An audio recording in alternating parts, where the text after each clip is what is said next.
നമസ്കാരം, welcome to Euclid's PSC. ഇന്നത്തെ ക്ലാസ്സിൽ നോക്കാനായിട്ട് പോകുന്നത് ശബ്ദം എന്ന ടോപ്പിക്കിൻ്റെ രണ്ടാമത്തെ ഭാഗമാണ്. അപ്പോൾ ഈ ഒരു ടോപ്പിക്കിൻ്റെ ഒന്നാമത്തെ ഭാഗം നമ്മൾ മുമ്പ് ചെയ്തു വച്ചിട്ടുണ്ട്. അത് കാണാത്തവർ കാണുക. ഇത് കണ്ടിന്യൂഷനാണ്. അപ്പോൾ നമുക്ക് ക്ലാസ്സിലേക്ക് കിടക്കാം. ആദ്യത്തെ ക്വസ്റ്റ്യൻ, തരംഗചലനവുമായി ബന്ധപ്പെട്ട ശരിയായ പ്രസ്താവനകൾ ഏതെല്ലാം? ആദ്യത്തെ പ്രസ്താവന, ജലകണികകൾ അതിൻ്റെ സ്ഥാനത്ത് നിന്ന് മേൽപോട്ടും കീഴ്പോട്ടും ചലിക്കുന്നതല്ലാതെ തരംഗത്തിൻ്റെ ചലനദിശയിൽ അവയ്ക്ക് സ്ഥാനാന്തരം ഉണ്ടാകുന്നില്ല. അടുത്തൊരു പ്രസ്താവന, തരംഗചലനത്തിൽ മാധ്യമങ്ങളിലെ കണികയ്ക്ക് ലഭിക്കുന്ന ഊർജം തൊട്ടടുത്തതിലേക്കും അവിടെ നിന്ന് തുടർന്നും കൈമാറിക്കൊണ്ട് എല്ലായിടത്തേക്കും വ്യാപിക്കുന്നു. അടുത്തൊരു പ്രസ്താവന, കണികകളുടെ കമ്പനം മൂലം മാധ്യമത്തിൻ്റെ ഒരു ഭാഗത്തുണ്ടാകുന്ന വിക്ഷോഭം മറ്റു ഭാഗത്തേക്ക് വ്യാപിക്കുന്നതാണ് തരംഗചലനം. അപ്പോൾ ഇവിടെ എല്ലാ പ്രസ്താവനകളും ശരിയാണ്. അപ്പോൾ പ്രസ്താവനകൾ നമുക്ക് നോക്കി നോക്കാം. ജലകണികൾ അതിൻ്റെ സ്ഥാനത്ത് നിന്ന് മേൽപോട്ടും കീഴ്പോട്ടും ചലിക്കുന്നതല്ലാതെ തരംഗത്തിൻ്റെ ചലനദിശയിൽ അവയ്ക്ക് സ്ഥാനാന്തരം ഉണ്ടാകുന്നില്ല.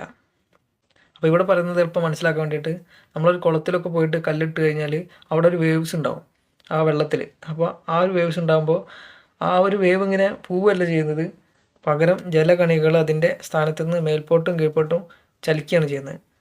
അതുപോലെ തന്നെ തരംഗചലനത്തിൽ മാധ്യമത്തിലെ ഒരു കണികയ്ക്ക് ലഭിക്കുന്ന ഊർജം തൊട്ടടുത്തതിലേക്കും അവിടെ നിന്ന് തുടർന്നും കൈമാറിക്കൊണ്ട് എല്ലായിടത്തേക്കും വ്യാപിക്കുന്നു. അപ്പോൾ ഇവിടെ ഒരു ഊർജ്ജം കിട്ടിക്കഴിഞ്ഞാൽ അത് തൊട്ടടുത്ത കണികകളിലേക്ക് എന്ത് ചെയ്യും, ഊർജ്ജം കൈമാറും. അങ്ങനെ കൈമാറി പോവുകയാണ് ചെയ്യുന്നത്. അതുപോലെ കണികകളുടെ കമ്പനം അതുമൂലം എന്ത് ചെയ്യും, മാധ്യമത്തിൻ്റെ ഒരു ഭാഗത്തുണ്ടാകുന്ന വിക്ഷോഭം മറ്റൊരു ഭാഗത്തേക്ക് വ്യാപിക്കുന്നതിനെയാണ് തരംഗചലനം എന്ന് പറയുന്നത്. അപ്പോൾ നമ്മളിവിടെ നോക്കിയത് തരംഗചലനത്തെക്കുറിച്ചാണ്. എന്താണ് തരംഗചലനം, അത് എങ്ങനെയാണ് പ്രവർത്തിക്കുന്നത് എന്നുള്ളതാണ് ഈ ഒരു 3 പോയിന്റ്സ് നമുക്ക് മനസ്സിലാക്കാൻ പറ്റുക. ഓക്കെ, അടുത്തൊരു ചോദ്യം, ശരിയായ പ്രസ്താവനകൾ ഏതെല്ലാം? ഒന്നാമത്തെ പ്രസ്താവന, സഞ്ചരിക്കാൻ മാധ്യമം ആവശ്യമുള്ള തരംഗങ്ങളാണ് ജലോപരിതലത്തിൽ രൂപം കൊള്ളുന്ന തരംഗം, അതുപോലെ തന്നെ ശബ്ദതരംഗം. അടുത്തൊരു പ്രസ്താവന, സഞ്ചരിക്കാൻ മാധ്യമം ആവശ്യമില്ലാത്ത തരംഗങ്ങളാണ് റേഡിയോ തരംഗം, പ്രകാശ തരംഗം. ഈ 2 പ്രസ്താവനകളും ശരിയാണ്. അപ്പോൾ ഇവിടെ പറഞ്ഞിട്ടുള്ളത് ജലോപരിതലത്തിൽ രൂപം കൊള്ളുന്ന തരംഗം, അതുപോലെ ശബ്ദതരംഗം, ഇതിനൊക്കെ എന്താണ്, സഞ്ചരിക്കാൻ ഒരു മാധ്യമം ആവശ്യമുണ്ട്. ഈ ഒരു തരംഗം ജലോപരിതലത്തിൽ രൂപം കൊള്ളുന്ന തരംഗം, അതുപോലെ ശബ്ദതരംഗം, ഇവയ്ക്കൊക്കെ സഞ്ചരിക്കാൻ മാധ്യമം ആവശ്യമുണ്ട്. അതുപോലെ തന്നെ റേഡിയോ തരംഗം, പ്രകാശ തരംഗം, ഇവയ്ക്ക് എന്താണ്, മാധ്യമം ആവശ്യമില്ല സഞ്ചരിക്കാനായിട്ട്. അപ്പോൾ അതൊന്ന് മനസ്സിലാക്കി വയ്ക്കുക. അടുത്തൊരു ക്വസ്റ്റ്യൻ, മാധ്യമത്തിലെ കണികകൾ തരംഗത്തിൻ്റെ പ്രേഷണ ദിശയ്ക്ക് ലംബമായി കമ്പനം ചെയ്യുന്ന തരംഗങ്ങളാണ് ഡാഷ്. ഉത്തരം അനുപ്രസ്ഥ തരംഗങ്ങൾ. അപ്പോൾ ഈ ഒരു പോയിന്റ് ശ്രദ്ധിച്ച് മനസ്സിലാക്കി വയ്ക്കുക. മാധ്യമത്തിലെ കണികകൾ തരംഗത്തിൻ്റെ പ്രേഷണ ദിശയ്ക്ക് ലംബമായി കമ്പനം ചെയ്യുന്ന തരംഗങ്ങളാണ് അനുപ്രസ്ഥ തരംഗങ്ങൾ. അനുപ്രസ്ഥ തരംഗങ്ങൾ. പ്രസരണത്തിന് മാധ്യമം ആവശ്യമായ തരംഗങ്ങളാണ് യാന്ത്രിക തരംഗങ്ങൾ. യാന്ത്രിക തരംഗങ്ങൾ പ്രധാനമായും 2 വിധത്തിലുണ്ട്, അനുപ്രസ്ഥ തരംഗം, അനുദൈർഘ്യ തരംഗം. ഓക്കെ, അതായത് ഞാനൊരു എക്സാമ്പിൾ വരച്ച് കാണിച്ചു തരാം. ഇതാ ഇങ്ങനെ പോകുന്നതാണ് അനുപ്രസ്ഥ തരംഗം എന്ന് പറഞ്ഞു കഴിഞ്ഞാൽ. മാധ്യമത്തിലെ കണികൾ തരംഗത്തിൻ്റെ പ്രേഷണ ദിശയ്ക്ക് ലംബമായിട്ട് കണ്ടില്ലേ, ഇതുപോലെ. അതുപോലെ തന്നെ ഇത് പറയുമ്പോൾ നമ്മൾ ശ്രദ്ധിക്കേണ്ട ഒരു കാര്യമുണ്ട്, പ്രകാശം ഒരു അനുപ്രസ്ഥ തരംഗമാണ്. അടുത്തൊരു ക്വസ്റ്റ്യനാണ്, താഴെ തന്നിരിക്കുന്ന പ്രസ്താവനകൾ ശരിയായത് ഏതല്ല? ഒന്നാമത്തെ പ്രസ്താവന, തുലന സ്ഥാനത്ത് നിന്ന് ഒരു കണികയ്ക്കുണ്ടാകുന്ന ഏറ്റവും കൂടിയ സ്ഥാനാന്തരമാണ് ആയതി. ഇത് എ എന്ന അക്ഷരം കൊണ്ട് സൂചിപ്പിക്കുന്നത്. ഇനി മാധ്യമത്തിലെ കണിക ഒരു കമ്പനം പൂർത്തീകരിച്ച സമയം കൊണ്ട് തരംഗം സഞ്ചരിക്കുന്ന ദൂരമാണ് തരംഗദൈർഘ്യം. ഇത് സമാന കമ്പനാവസ്ഥയിലുള്ള അടുത്തുള്ള 2 കണികകൾ തമ്മിലുള്ള അകലത്തിന് തുല്യമാണ്. അടുത്തത്, തരംഗദൈർഘ്യത്തെ സൂചിപ്പിക്കാൻ ലാംഡ എന്ന ഗ്രീക്ക് അക്ഷരം ഉപയോഗിക്കുന്നു. ഇതിൻ്റെ യൂണിറ്റ് മീറ്ററാണ്. അപ്പോൾ തരംഗദൈർഘ്യത്തിൻ്റെ യൂണിറ്റ് മീറ്ററാണ്. ഇവിടെ എല്ലാ പ്രസ്താവനകളും ശരിയാണ്. ഒന്നാമത്തെ പ്രസ്താവന പറയുന്നത് ആയതിയെക്കുറിച്ചാണ്.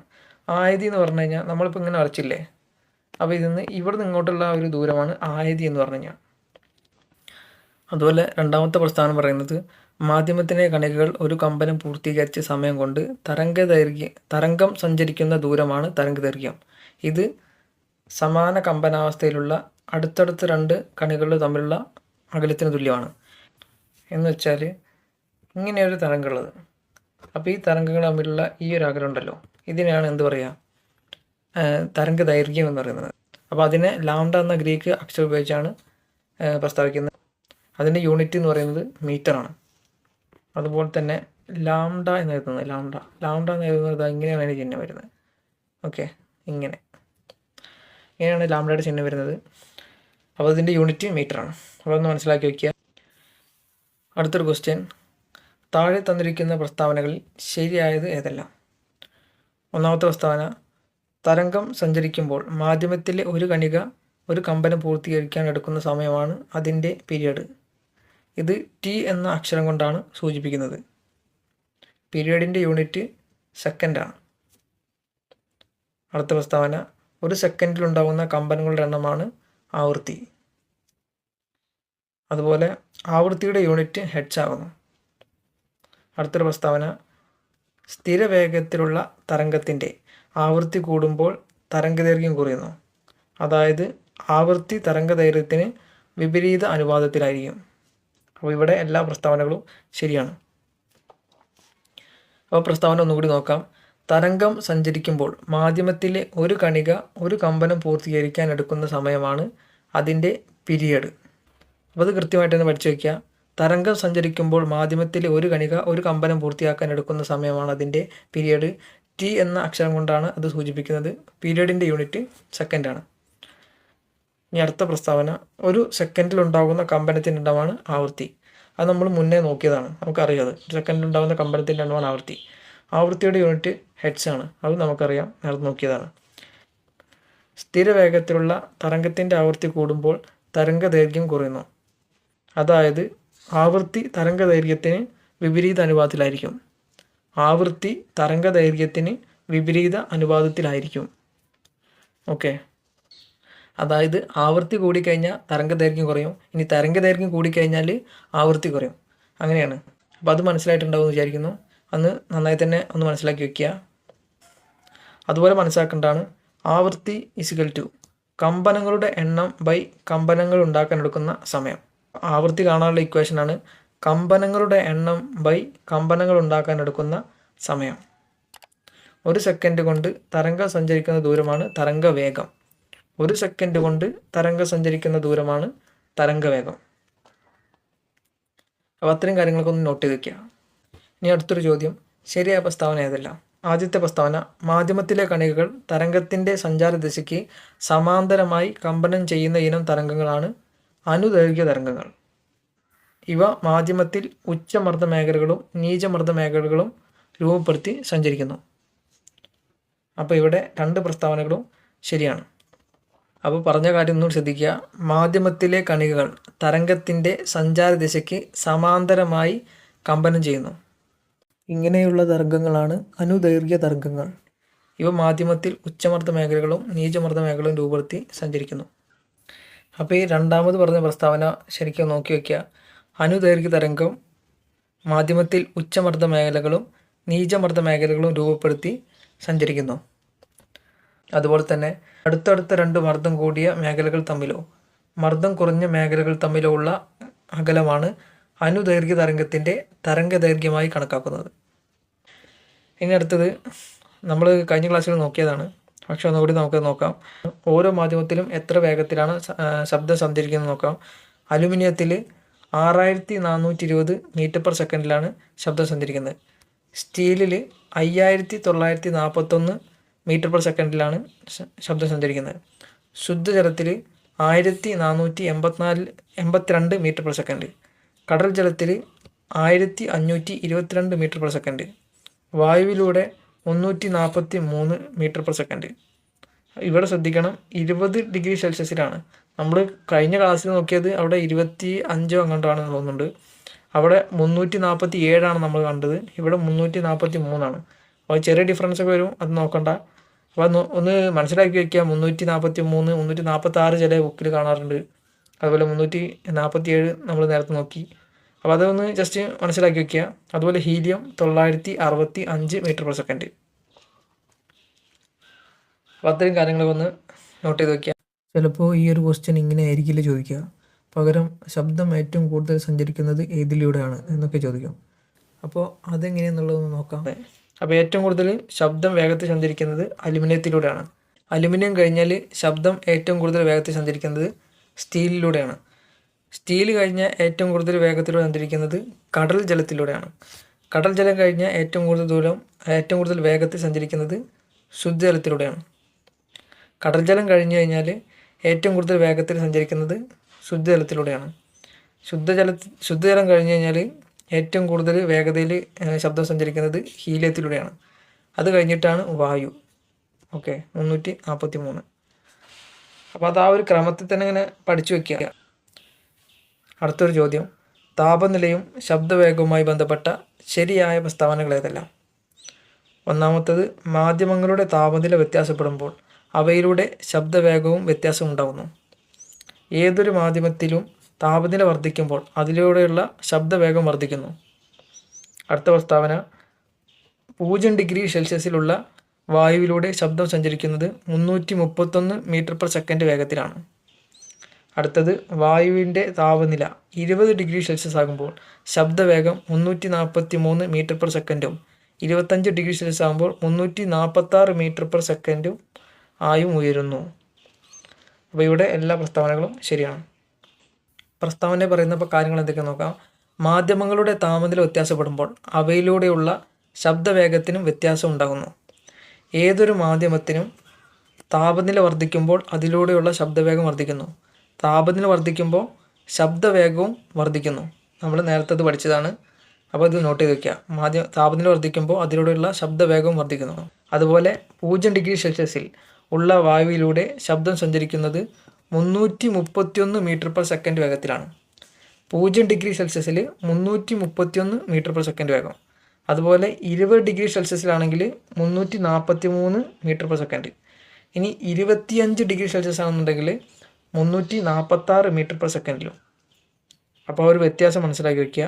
0 ഡിഗ്രി സെൽഷ്യസിൽ 331, 20 ഡിഗ്രി സെൽഷ്യസിലാണെങ്കിൽ 343 മീറ്റർ/സെക്കൻഡ്, 25 ഡിഗ്രി സെൽഷ്യസിലാണെങ്കിൽ 346 മീറ്റർ/സെക്കൻഡിലും. അപ്പോൾ അങ്ങനെയാണ് വായുവിലൂടെയുള്ള ശബ്ദത്തിൻ്റെ വേഗം. അപ്പോൾ ഇതൊക്കെ ഒന്ന് നന്നായി തന്നെ പഠിച്ചു വയ്ക്കുക. ഇതൊക്കെ നല്ല പോയിൻറ്റ്സാണ്. ഇനി അടുത്തൊരു ക്വസ്റ്റ്യൻ, ശരിയായ പ്രസ്താവനകൾ ഏതെല്ലാം? മിനുസമുള്ള പ്രതലങ്ങളിൽ തട്ടി ശബ്ദം നന്നായി പ്രതിപദിക്കും. ശബ്ദം വ്യത്യസ്ത വസ്തുക്കളിൽ തട്ടി തുടർച്ചയായി പ്രതിപദിക്കുന്നതാണ് ശബ്ദത്തിൻ്റെ ആവർത്തന പ്രതിപതനം. ഇവിടെ എല്ലാ പ്രസ്താവനകളും ശരിയാണ്. മിനുസമുള്ള പ്രതലങ്ങളിൽ തട്ടി ശബ്ദം നന്നായിട്ട് പ്രതിപദിക്കും. അതുപോലെ തന്നെ ശബ്ദം വ്യത്യസ്ത വസ്തുക്കളിൽ തട്ടി തുടർച്ചയായിട്ട് പ്രതിപദിക്കുന്നതാണ് ശബ്ദത്തിൻ്റെ ആവർത്തന പ്രതിപതനം. ഇനി അടുത്തൊരു ചോദ്യം നോക്കാം. ആവർത്തന പ്രതിപതനം പ്രയോജനപ്പെടുത്തുന്ന സന്ദർഭങ്ങൾ ഏതെല്ലാം? ഒന്നാമത്തെ പ്രസ്താവന, മെഗാഫോൺ, ഹോണുകൾ, സംഗീത ഉപകരണങ്ങളായിട്ടുള്ള ട്രംപറ്റ്സ്, നാദസ്വരം തുടങ്ങിയവ. അതുപോലെ സ്റ്റെതസ്കോപ്പ്. അടുത്തത്, ഹാളുകളുടെ സീലിങ്ങുകൾ വളച്ചു നിർമ്മിക്കുന്നത്. അതുപോലെ സൗണ്ട് ബോർഡുകൾ. അപ്പോൾ ഇവയെല്ലാം ശരിയായിട്ടുള്ളതാണ്. അവിടെ ചോദ്യം ഇങ്ങനെയായിരുന്നു, ആവർത്തന പ്രതിപതനം പ്രയോജനപ്പെടുത്തുന്ന സന്ദർഭങ്ങൾ ഏതെല്ലാം? ആവർത്തന പ്രതിപതനം പ്രയോജനപ്പെടുത്തുന്നതാണ് മെഗാഫോണ്, ഹോണുകൾ, സംഗീത ഉപകരണങ്ങളായിട്ടുള്ള ട്രംപറ്റ്സ്, നാദസ്വരം തുടങ്ങിയവ. അതുപോലെ സ്റ്റെതസ്കോപ്പ്, അതിലും ഈ ഒരു ആവർത്തന പ്രതിപതനമാണ് പ്രയോജനപ്പെടുത്തുന്നത്. അതുപോലെ ഹോളുകളുടെ സീലിങ്ങുകൾ വളച്ചു നിർമ്മിക്കുന്നത്, സൗണ്ട് ബോർഡുകൾ, ഇതൊക്കെ ആവർത്തന പ്രതിപതനം പ്രയോജനപ്പെടുത്തുന്ന സന്ദർഭങ്ങളാണ്. ഇതൊക്കെ നല്ല ചോദ്യങ്ങളാണ്. അപ്പോൾ നമുക്ക് സൗണ്ട് ബോർഡുകൾ, ഹാളുകൾ, സീലിങ്ങുകളൊക്കെ കുറിച്ച് വലിയ ഐഡിയ ഇല്ലെന്നുണ്ടെങ്കിൽ അതൊക്കെ തെറ്റിപ്പോകാനുള്ള സാധ്യതയുണ്ട്. അപ്പോൾ അതൊക്കെ കൃത്യമായിട്ട് തന്നെ പഠിച്ചു വയ്ക്കുക. ഇനി അടുത്തൊരു ക്വസ്റ്റ്യൻ, ആവർത്തന പ്രതിപതനത്തിൻ്റെ ഫലമായി തുടർച്ചയായി ഉണ്ടാകുന്ന മുഴക്കമാണ് ഡാഷ്. ഉത്തരം അനുരണനമാണ്. ആവർത്തന പ്രതിപതനത്തിൻ്റെ ഫലമായി തുടർച്ചയുണ്ടാകുന്ന മുഴക്കം അനുരണനം. ഇനി അടുത്തൊരു ചോദ്യം, മനുഷ്യരിലെ ശ്രവണസ്ഥിരത എത്രയാണ്? ഉത്തരം 1/10 സെക്കൻഡ്, അഥവാ 0.1 സെക്കൻഡ്. അതുപോലെ ഒരു ശബ്ദം ചെവിയിലുണ്ടാക്കുന്ന ശ്രവണാനുഭവം 1/10 സെക്കൻഡ് സമയത്തേക്ക് ചെവിയിൽ തങ്ങി നിൽക്കും. ചെവിയുടെ ഈ പ്രത്യേകതയാണ് ശ്രവണസ്ഥിരത. 0.1 സെക്കൻഡ് സമയത്തിനുള്ളിൽ മറ്റൊരു ശബ്ദം ചെവിയിൽ പതിച്ചാൽ അവ ഒരുമിച്ച് കേൾക്കുന്ന പ്രതീതിയാണ് ഉണ്ടാവുക. അപ്പോൾ മനസ്സിലായിട്ടുണ്ടാവും വിചാരിക്കുന്നു. ഒരു ശബ്ദം ചെവിയിൽ ഉണ്ടാക്കുന്ന ശ്രവണാനുഭവം 1/10 സെക്കൻഡ് സമയത്തേക്ക് ചെവിയിൽ തങ്ങി നിൽക്കും. ചെവിയുടെ ആ ഒരു പ്രത്യേകതയാണ് ശ്രവണ സ്ഥിരത എന്ന് പറയുന്നത്. അപ്പോൾ ഇത് പറയുമ്പോൾ നമ്മൾ ഈ ഒരു പേഴ്സിസ്റ്റൻസ് ഓഫ് വിഷൻ എന്ന് പറഞ്ഞിട്ട് സംഭവമുണ്ട്, അതായത് വീക്ഷണ സ്ഥിരത, അത് 1/16 സെക്കൻഡാണ്. അതുകൂടി മനസ്സിലാക്കി. അപ്പോൾ ഇതിൻ്റെ കൂടെ തന്നെ അതും കൂടി പഠിച്ചു വയ്ക്കുക. അത് നമ്മൾ ബയോളജി ഒക്കെ പഠിക്കുമ്പോൾ, കണ്ണിനെ കുറിച്ച് പഠിക്കുമ്പോഴൊക്കെയാണ് നമ്മളത് ആ ഒരു സാധനം പഠിക്കുന്നത്. അപ്പോൾ അതിത് മാറിപ്പോകാതിരിക്കാൻ വേണ്ടിയിട്ട് ശ്രദ്ധിക്കുക. 1/10 ആണെന്നുണ്ടെങ്കിൽ അത് ശ്രവണ സ്ഥിരത, 1/16 ആണെങ്കിൽ അത് വീക്ഷണ സ്ഥിരത. ഓക്കെ, അടുത്തൊരു ക്വസ്റ്റ്യൻ. പ്രതിധ്വനി കേൾക്കണമെങ്കിൽ പ്രതിപതന തലം ചുരുങ്ങിയത് എത്ര അകലത്തിലായിരിക്കണം? ഉത്തരം, പ്രതിപതന തലം 17 മീറ്ററിൽ കൂടുതലായിരിക്കണം. അപ്പോൾ പ്രതിധ്വനി കേൾക്കണമെങ്കിൽ പ്രതിപതന തലം ചുരുങ്ങിയത് എത്ര അകലത്തിലായിരിക്കണം? 17 മീറ്ററിൽ കൂടുതലായിരിക്കണം. ഓക്കെ, അതുപോലെ ആദ്യ ശബ്ദം ശ്രവിച്ച ശേഷം അതേ ശബ്ദം പ്രതിപദിച്ച് വീണ്ടും കേൾക്കുന്നതാണ് പ്രതിധ്വനി. നമുക്കറിയാമല്ലോ അത്. അതുപോലെ തന്നെ അടുത്ത ചോദ്യം. കെട്ടിടങ്ങൾക്കുള്ളിൽ വ്യക്തമായി ശബ്ദം ശ്രവിക്കത്തക്ക വിധത്തിൽ അതിനെ രൂപകൽപ്പന നടത്താൻ ശ്രദ്ധിക്കേണ്ട കാര്യങ്ങളെക്കുറിച്ച് പ്രതിപാദിക്കുന്ന ശാസ്ത്രശാഖയാണ് ഡാഷ്. ഉത്തരം, അക്കൂസ്റ്റിക്സ് ഓഫ് ബിൽഡിങ്സ് എന്ന് പറയും. അപ്പോൾ ക്വസ്റ്റ്യൻ ഇങ്ങനെയായിരുന്നു. കെട്ടിടങ്ങൾക്കുള്ളിൽ വ്യക്തമായി ശബ്ദം ശ്രവിക്കത്തക്ക വിധത്തിൽ അതിനെ രൂപപ്പെടുത്താൻ ശ്രദ്ധിക്കേണ്ട കാര്യങ്ങളെക്കുറിച്ച് പ്രതിപാദിക്കുന്ന ശാസ്ത്രശാഖയാണ് അക്കൂസ്റ്റിക്സ് ഓഫ് ബിൽഡിങ്സ് എന്ന് പറയും. അക്കൂസ്റ്റിക്സ് ഓഫ് ബിൽഡിങ്സ്. ഓക്കെ, ഇനി അടുത്തൊരു പോയിന്റ്. 20,000 ഹെർട്സിന് മുകളിൽ ആവൃത്തിയുള്ള ശബ്ദത്തെ അൾട്രാസോണിക് ശബ്ദം എന്ന് പറയുന്നു. അൾട്രാസോണിക് തരംഗങ്ങൾ കൊണ്ടുള്ള ഉപയോഗങ്ങൾ എന്തെല്ലാം? സർപ്പിൾ ആകൃതിയിലുള്ള കുഴലുകൾ, നിയതമായ ആകൃതിയില്ലാത്ത യന്ത്രഭാഗങ്ങൾ, ഇലക്ട്രോണിക് ഘടകങ്ങൾ തുടങ്ങിയവ വൃത്തിയാക്കാൻ അൾട്രാസോണിക് തരംഗങ്ങൾ ഉപയോഗിക്കുന്നു.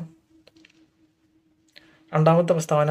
വലിയ ലോഹഭാഗങ്ങൾക്കുള്ളിലെ പൊട്ടലുകളും വിള്ളലുകളും കണ്ടെത്താൻ അൾട്രാസോണിക് തരംഗങ്ങൾ ഉപയോഗിക്കുന്നു.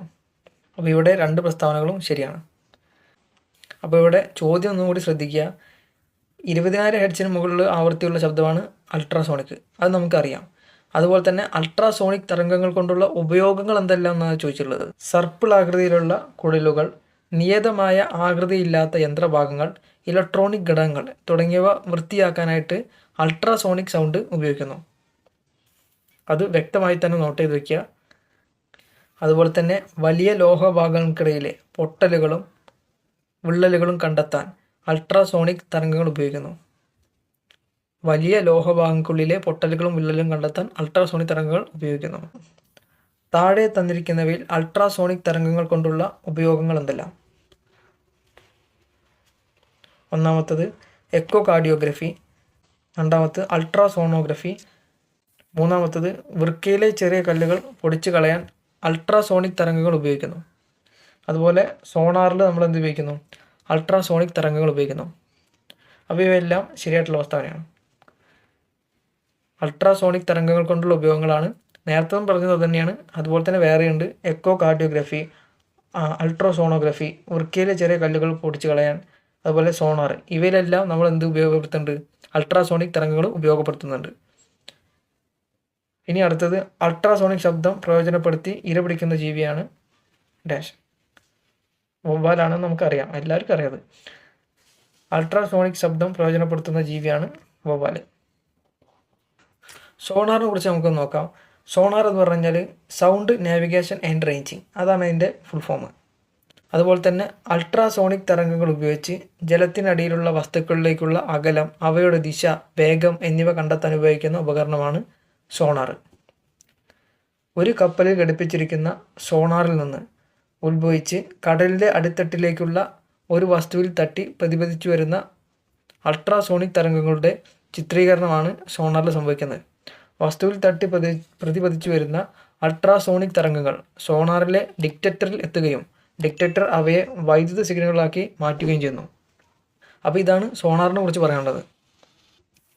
ഇനി അടുത്തതാണ് എക്കോ കാർഡിയോഗ്രഫി. അതെന്താണെന്ന് നോക്കാം. അൾട്രാസോണിക് തരംഗങ്ങൾ ഉപയോഗിച്ച് ഹൃദയത്തിൻ്റെ ചിത്രം എടുക്കാൻ കഴിയുന്നു. ഇത് എക്കോ കാർഡിയോഗ്രഫി എന്ന് പറയുന്നു. അൾട്രാസോണിക് തരംഗങ്ങൾ ഉപയോഗിച്ചുകൊണ്ട് ഹൃദയത്തിൻ്റെ ചിത്രം എടുക്കാൻ കഴിയുന്നതാണ് എക്കോ കാർഡിയോഗ്രഫി. ഓക്കെ, അതുപോലെ അടുത്തതാണ് അൾട്രാസോണോഗ്രഫി. അങ്ങനെ പറഞ്ഞാൽ വൃക്ക, കരൾ, പിത്തസഞ്ചി, ഗർഭപാത്രം തുടങ്ങിയ ആന്തര അവയവങ്ങളെ ചിത്രമെടുക്കാനും അവയിലെ തകരാറുകൾ കണ്ടെത്താനും അൾട്രാസോണിക് തരംഗങ്ങൾ ഉപയോഗിക്കുന്നു.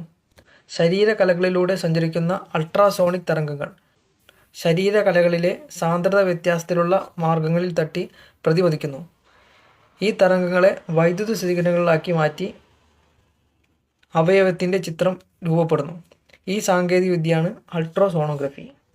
ഒന്നുകൂടി പറയാം. വൃക്ക, കരൾ, പിത്തസഞ്ചി, ഗർഭപാത്രം തുടങ്ങിയ ആന്തര അവയവങ്ങളുടെ ചിത്രമെടുക്കാനും അവയിലെ തകരാറുകൾ കണ്ടെത്താനും അൾട്രാസോണിക് തരംഗങ്ങൾ ഉപയോഗിക്കുന്നു. ശരീരകലകളിലൂടെ സഞ്ചരിക്കുന്ന അൾട്രാസോണിക് തരംഗങ്ങൾ ശരീരകലകളിലെ സാന്ദ്രതാ വ്യതിയാനമുള്ള ഭാഗങ്ങളിൽ തട്ടി പ്രതിപദിക്കുന്നു. ഈ തരംഗങ്ങളെ വൈദ്യുത സിഗ്നലുകളാക്കി മാറ്റി അവയവത്തിൻ്റെ ചിത്രം രൂപപ്പെടുന്നു. ഈ സാങ്കേതിക വിദ്യയാണ് അൾട്രാസോണോഗ്രഫി. അപ്പോൾ ആ പറഞ്ഞ കാര്യങ്ങളൊക്കെ ഒന്ന് നന്നായിട്ട് മനസ്സിലാക്കി വയ്ക്കുക. അപ്പോൾ അതൊക്കെ ചോദിക്കാൻ സാധ്യതയുള്ളതാണ്. ഇനി അടുത്തൊരു ചോദ്യം. താഴെ കൊടുത്തിരിക്കുന്ന പ്രസ്താവനകൾ ശരിയായത് ഏതെല്ലാം? ഒന്നാമത്തേത്, ഭൂകമ്പം, വൻ സ്ഫോടനങ്ങൾ, അഗ്നിപർവ്വത സ്ഫോടനം എന്നിവയുടെ ഫലമായി ഭൂപാളികളിലൂടെ സഞ്ചരിക്കുന്ന തരംഗങ്ങളാണ് സീസ്മിക് തരംഗങ്ങൾ. ഇനി അടുത്തത്, ഭൂകമ്പത്തിൻ്റെ പ്രഭവ കേന്ദ്രത്തിൽ നിന്നാണ് സീസ്മിക് തരംഗങ്ങൾ പുറപ്പെടുന്നത്. സീസ്മിക് തരംഗങ്ങളെക്കുറിച്ചുള്ള പഠനമാണ് സീസ്മോളജി. അടുത്തത്, ഇവയെക്കുറിച്ച് പഠനം നടത്തുന്ന ശാസ്ത്രജ്ഞരെ സീസ്മോളജിസ്റ്റുകൾ എന്ന് വിളിക്കുന്നു. അടുത്തത്, ഭൂകമ്പങ്ങളുടെ തീവ്രത നിർണ്ണയിക്കുന്നത് റിക്ടർ സ്കെയിലാണ്. അപ്പോൾ ഇവിടെ എല്ലാ പ്രസ്താവനകളും ശരിയാണ്. അപ്പോൾ ഇവിടെ പ്രസ്താവന ഒന്നുകൂടി നോക്കാം. ഭൂകമ്പം, വൻ സ്ഫോടനങ്ങൾ, അഗ്നിപർവ്വത സ്ഫോടനം എന്നിവയുടെ ഫലമായി ഭൂപാളികളിലൂടെ സഞ്ചരിക്കുന്ന തരംഗമാണ് സീസ്മിക് തരംഗങ്ങൾ. ഇനി അടുത്തൊരു പ്രസ്താവന, ഭൂകമ്പത്തിൻ്റെ പ്രഭവ കേന്ദ്രത്തിൽ നിന്നാണ് സീസ്മിക് തരംഗങ്ങൾ പുറപ്പെടുന്നത്. ഇനി സീസ്മിക് തരംഗങ്ങളെക്കുറിച്ചുള്ള പഠനമാണ് സീസ്മോളജി. സീസ്മിക് തരംഗങ്ങളെക്കുറിച്ചുള്ള പഠനമാണ് സീസ്മോളജി. ഇവയെക്കുറിച്ച് പഠനം നടത്തുന്ന ശാസ്ത്രജ്ഞരെ സീസ്മോളജിസ്റ്റുകൾ എന്ന് വിളിക്കുന്നു. അതുപോലെ ഭൂകമ്പങ്ങളുടെ തീവ്രത നിർണ്ണയിക്കുന്നത് റിക്ടർ സ്കെയിലാണ്. ഭൂകമ്പങ്ങളുടെ തീവ്രത നിർണ്ണയിക്കുന്നത് റിക്ടർ സ്കെയിലാണ്. അടുത്തൊരു ചോദ്യം, ഭൂകമ്പത്തിൻ്റെ ഫലമായി ഉണ്ടാകുന്ന സീസ്മിക് തരംഗങ്ങളെ 3ആയി തരംതിരിച്ചിരിക്കുന്നു. ഇവ ഏതൊക്കെ? ഒന്നാമത്തേത് പ്രാഥമിക തരംഗങ്ങൾ, രണ്ടാമത്തേത് ദ്വിതീയ തരംഗങ്ങൾ അഥവാ എസ് തരംഗങ്ങൾ, മൂന്നാമത്തേത് ഉപരിതല തരംഗങ്ങൾ. ഇവയെല്ലാം ശരിയാണ്. അപ്പോൾ ഒന്നാമത്തേത് പ്രാഥമിക തരംഗങ്ങൾ അഥവാ പി തരംഗങ്ങൾ, രണ്ടാമത്തെ ദ്വിതീയ തരംഗങ്ങൾ അഥവാ എസ് തരംഗങ്ങൾ, പിന്നൊന്ന് ഉപരിതല തരംഗങ്ങൾ. അടുത്തൊരു ക്വസ്റ്റ്യൻ, താഴെ കൊടുത്തിരിക്കുന്ന പ്രസ്താവനകളിൽ ഭൂകമ്പവുമായി ബന്ധപ്പെട്ട ശരിയായ പ്രസ്താവനകൾ ഏതെല്ലാം? ഒന്നാമത്തെ, പ്രാഥമിക തരംഗങ്ങൾ ഏറ്റവും വേഗമേറിയതാണ്. രണ്ടാമത്തേത്, ദ്വിതീയ തരംഗങ്ങൾ പ്രാഥമിക തരംഗങ്ങളെ അപേക്ഷിച്ച് വേഗം കുറവാണ്. ഒരു ഭൂകമ്പ മാപിനിയിൽ പ്രാഥമിക തരംഗവും ദ്വിതീയ തരംഗവും എത്തുന്നതിനുള്ള സമയവ്യത്യാസം ഉപയോഗിച്ച് ഭൂകമ്പത്തിൻ്റെ പ്രഭവ കേന്ദ്രത്തിലേക്കുള്ള ദൂരം ഏകദേശം നിർണ്ണയിക്കാവുന്നതാണ്.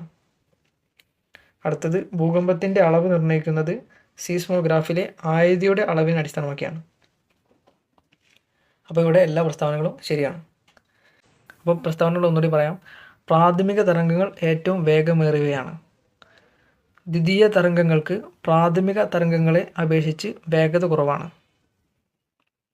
ഭൂകമ്പ മാപിനിയിൽ പ്രാഥമിക തരംഗവും ദ്വിതീയ തരംഗവും എത്തുന്നതിലുള്ള സമയവ്യത്യാസം ഉപയോഗിച്ച് ഭൂകമ്പത്തിൻ്റെ പ്രഭവ കേന്ദ്രത്തിലേക്കുള്ള ദൂരം ഏകദേശം നിർണ്ണയിക്കാവുന്നതാണ്. ഭൂകമ്പത്തിൻ്റെ അളവ് നിർണ്ണയിക്കുന്നത് സീസ്മോഗ്രാഫിലെ ആയതിയുടെ അളവിനെ അടിസ്ഥാനമാക്കിയാണ്. അപ്പോൾ ഇതൊക്കെ ഒന്ന് നന്നായി മനസ്സിലാക്കി വയ്ക്കുക. അടുത്ത ക്വസ്റ്റ്യൻ, താഴെ തന്നിരിക്കുന്ന പ്രസ്താവനകളിൽ ശരിയായത് ഏതെല്ലാം? ഭൂപ്രതലത്തിൽ മാത്രം സഞ്ചരിക്കുന്ന റാലെ തരംഗങ്ങൾ, ലവ് തരംഗങ്ങൾ എന്നീ 2 തരത്തിലുള്ള ഉപരിതല തരംഗങ്ങൾ ഭൂകമ്പം മൂലം ഉണ്ടാകാറുണ്ട്. അടുത്തൊരു പ്രസ്താവന, ഉപരിതല തരംഗങ്ങളുടെ വേഗം ദ്വിതീയ തരംഗങ്ങളെക്കാൾ കുറവാണെങ്കിലും അവയുടെ സഞ്ചാരമാണ് ഭൂകമ്പങ്ങൾ മൂലമുള്ള നാശനഷ്ടങ്ങൾക്ക് പ്രധാന കാരണം.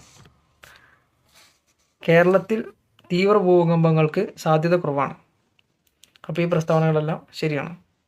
അതുപോലെ ഉപരിതല തരംഗങ്ങളുടെ വേഗം ദ്വിതീയ തരംഗങ്ങളെക്കാൾ കുറവാണെങ്കിലും അവയുടെ സഞ്ചാരമാണ് ഭൂകമ്പം മൂലമുള്ള നാശങ്ങൾക്ക് പ്രധാന കാരണം.